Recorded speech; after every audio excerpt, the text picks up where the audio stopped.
Pinapanood ko ang mga video ng dalawang babaeng sundalong Hudyo na Israeli.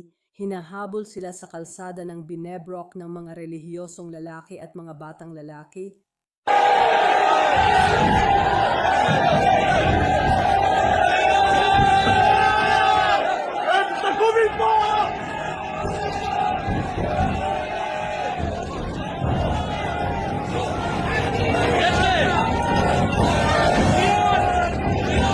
Sumisigaw at nagwawala sila. Pinagulong at sinunog ang motorsiklo ng pulis na may laman at may nakaupo pa. By the way, nagkakagulo sila sa kalsada dahil dalawang babaeng sundalo ang bumisita sa isa pang sundalo. Bahagi raw ito ng trabaho nila. Nagtanong sila. Ang dalawang sundalo ay nakiusap sa commander na huwag silang ipadala sa Binebrok. Pero pinadala pa rin sila.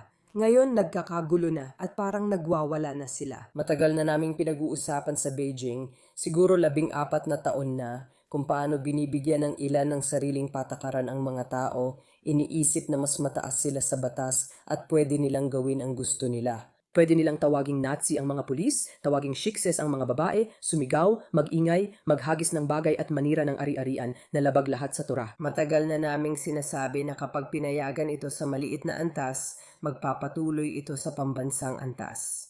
Sabi ng pamunuan ng Haredi na hindi ito Torah dahil ang mga paraan ng Torah ay kaaya-aya. Responsibilidad ng bawat isa na pinayagan itong mangyari sa loob ng maraming taon. Ravi Yosef, tinawag mong lumabas ang mga Haredim para atakihin ang sundalo at pulis. Wala kang karapatang sabihing hindi mo alam ang nangyayari o maliit lang ito na grupong ekstremista. Hindi mga tao mo ito, gawa mo ito dahil ito sa'yo nabigo ka.